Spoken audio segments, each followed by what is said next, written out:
Oh my, look at this tweet. You have to show local hero Rodney Hannigan, one of the other top 8 competitors, his blue-red dread still list. I didn't even know that was still in the tournament.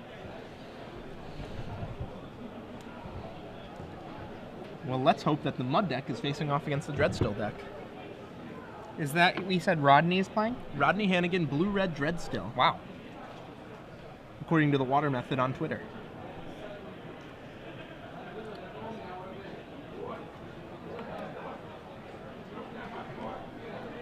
Okay, we're just waiting for this to get started. Yep, there's Jeffrey Rodgers on your left playing the Elf combo deck. Ian Duke on your right. So, Jeffrey Rodgers, some interesting choices here. A Meek Stone, Cavern of Souls being adopted by him as well as the Mud player in this tournament. And actually, he has more Meek Stones in the sideboard, too.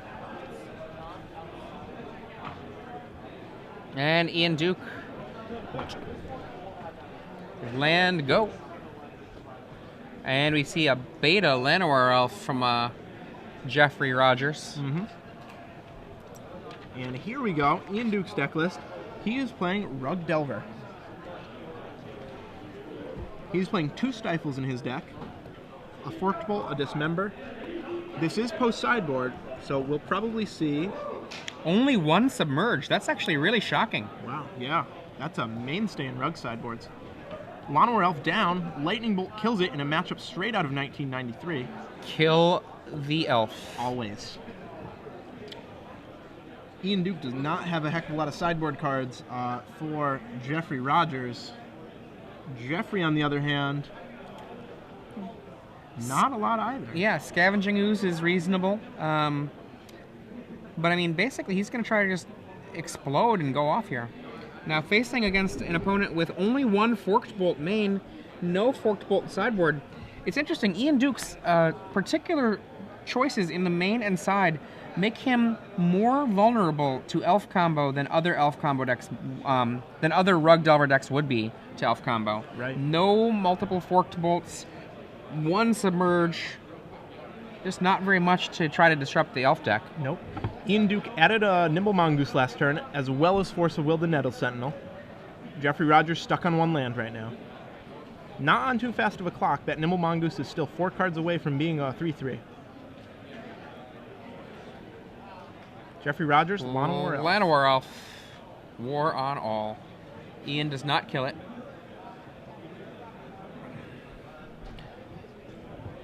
Ian Wasteland in hand. Pretty, not much utility against Jeff's deck. Jeff's deck only playing 13 land.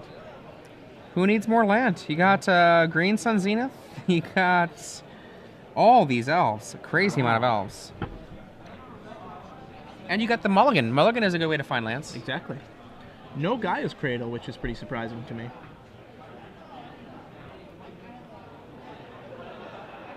There is a wastelandable land, Savannah. One of the few. Birchlore Rangers. Birchlore Rangers taps 2 untaps elves to make 1 mana of any color. Okay. Ooh, Nettle Sentinel. Oh, nope. Heritage Or Druid. rather, Heritage Druid, rather. Wirewood Symbiote. Yikes. Wirewood Symbiote number 2. Wirewood Symbiote number 3. And if Jeffrey Rodgers has an Elvish Visionary, this is going to get very ugly for Ian very fast.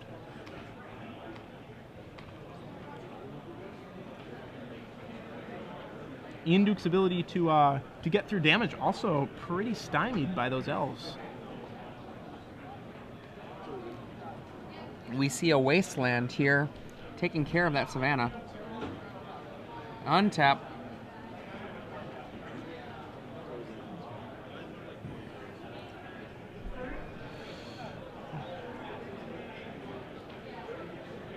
And He's making a color here. Ooh, interesting. 1, 2, 3. Mirror Entity. Wow.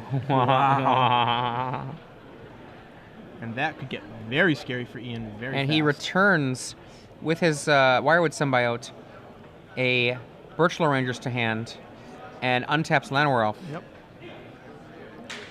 Llanowar Elf. Tap.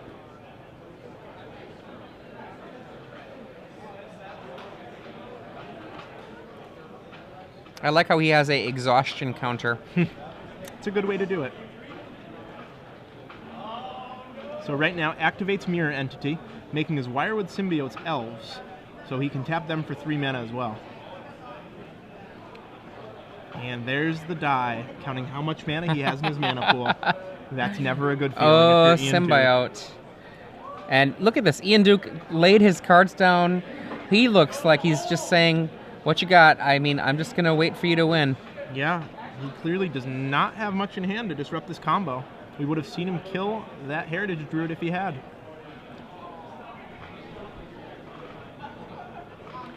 One, 2, 3 mana.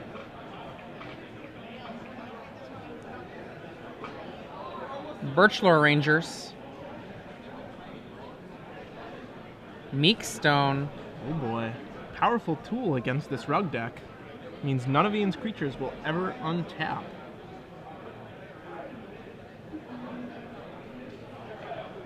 And now, is this Meekstone still on the stack?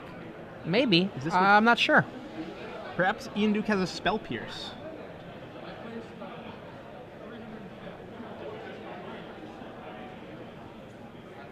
Trying to figure out how much mana Jeff Rodgers can make here.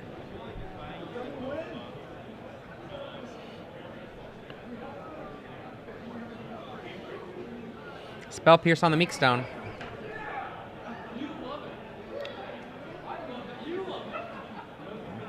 We see the untap, and he pays for it with a Wirewood Symbiote untapping a Llanowar. And another Spell Pierce stops the Meekstone.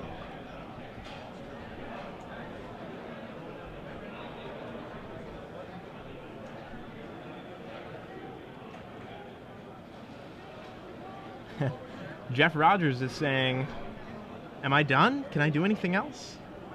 All right, you can go. Jeff Rodgers will give his opponent one more turn to find an answer to his Mirror Entity combo. Elvis is a combo deck I really love. Here we go, untap.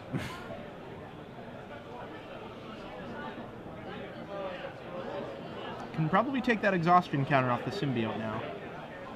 No longer exhausted. Second land for Jeffrey. Wirewood Symbiote. Activate Mirror Entity for 1, so all his creatures are 1/1 shapeshifters now. 3 mana. Oh.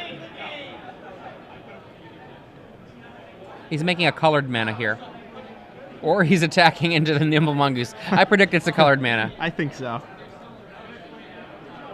Oh, no, he is attacking, and now he's going to pump those up, adding 1 mana with Birchlore, 3 mana with Heritage, making those creatures 5/5s. So he has no Visionary, no Green Sun, no way to combo Ian out. He's just attacking. Take 10, maybe.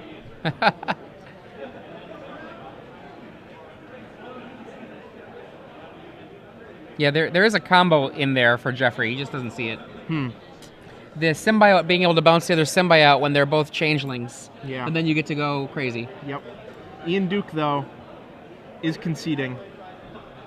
Looks like they're having a little post-game chatter. There's the handshake. Jeffrey Rodgers takes this one 2-1. Is going to hope his tiebreakers hold up for this top 16. When you've got symbiote and then the changeling there, right, you can make everything go crazy. Jeff